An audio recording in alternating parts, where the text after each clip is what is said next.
ಜಮ್ಮು ಕಾಶ್ಮೀರದ ರಿಯಾಸಿ ಜಿಲ್ಲೆಯಲ್ಲಿ ಚಿನಾಬ್ ನದಿಗೆ ಅಡ್ಡಲಾಗಿ ನಿರ್ಮಿಸಲಾಗಿರತಕ್ಕಂತಹ ವಿಶ್ವದ ಅತಿ ಎತ್ತರದ ರೈಲು ಕಮಾನು ಸೇತುವೆಯನ್ನು ಪ್ರಧಾನಿ ನರೇಂದ್ರ ಮೋದಿ ನಾಳೆ ಉದ್ಘಾಟನೆ ಮಾಡುತ್ತಿದ್ದಾರೆ. ಉದಯಂಪುರ ಶ್ರೀನಗರ ಬಾರಾಮುಲ್ಲಾ ರೈಲ್ವೆ ಲಿಂಕ್ ಯೋಜನೆಯ ಭಾಗವಾಗಿ ಈ ಸೇತುವೆಯನ್ನು ನಿರ್ಮಿಸಲಾಗಿದ್ದು, ಇದರಿಂದ ಇನ್ನು ಮುಂದೆ ಕಾಶ್ಮೀರದ ಕೆಲವು ರಮಣೀಯ ತಾಣಗಳಿಗೆ ಸಂಪರ್ಕ ಸಿಗಲಿದ್ದು, ಜಮ್ಮು ಶ್ರೀನಗರ ಸಂಪರ್ಕ ಸುಲಭವಾಗಲಿದೆಯಂತೆ. ಇನ್ನು ಜಮ್ಮು ಮತ್ತು ಕಾಶ್ಮೀರದಲ್ಲಿ ಕೇಂದ್ರ ಸರ್ಕಾರವು ಮೂಲಸೌಕರ್ಯ ಅಭಿವೃದ್ಧಿಗೆ ಹೆಚ್ಚಿನ ಒತ್ತನ್ನು ಕೊಟ್ಟಿದ್ದು, ಅದರ ಭಾಗವಾಗಿ ಈ ಸೇತುವೆಯನ್ನು ನಿರ್ಮಾಣ ಮಾಡಲಾಗಿದೆಯಂತೆ. ಇನ್ನು ಈ ಸೇತುವೆ ಬಹಳ ವಿಶೇಷತೆಯಿಂದ ಕೂಡಿದ್ದು, ಚಿನಾಬ್ ನದಿ ಮಟ್ಟದಿಂದ 359 ಮೀಟರ್ ಎತ್ತರದಲ್ಲಿ ಚಿನಾಬ್ ಸೇತುವೆ ನಿರ್ಮಿಸಿದ್ದು 14,000 ಕೋಟಿ ರು ವೆಚ್ಚವನ್ನು ಮಾಡಲಾಗಿದೆ. ಇನ್ನು ಈ ಬ್ರಿಡ್ಜ್ ಪ್ಯಾರಿಸ್ನ ಐಫೆಲ್ ಟವರ್ಗಿಂತಲೂ ಕೂಡ 35 ಮೀಟರ್ ಎತ್ತರವಿದ್ದು, ಒಟ್ಟು 1,315 ಮೀಟರ್ ಉದ್ದದ ಉಕ್ಕಿನ ಕಮಾನು ಸೇತುವೆಯನ್ನು ನಿರ್ಮಿಸಲಾಗಿದೆಯಂತೆ.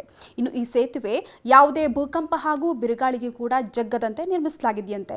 ಇನ್ನು ಜಮ್ಮು ಮತ್ತು ಕಾಶ್ಮೀರ ಕಣಿವೆಗೆ ದೇಶದ ಇತರ ಭಾಗಗಳೊಂದಿಗೆ ರೈಲು ಸಂಪರ್ಕವನ್ನು ಒದಗಿಸುವಂತಹ ಗುರಿಯನ್ನು ಹೊಂದಿದೆ. ಇದು ಪ್ರದೇಶದ ಸಂಪರ್ಕ ಮತ್ತು ಮೂಲ ಸೌಕರ್ಯವನ್ನು ಹೆಚ್ಚಿಸುವಲ್ಲಿ ಪ್ರಮುಖ ಪಾತ್ರವನ್ನು ವಹಿಸ್ತಾ ಇದೆ. ಇನ್ನು ಚಿನಾಬ್ ಸೇತುವೆ 120 ವರ್ಷಗಳ ಜೀವಿತಾವಧಿಯನ್ನು ಹೊಂದಿರುವಂತೆ ವಿನ್ಯಾಸಗೊಳಿಸಲಾಗಿದೆಯಂತೆ.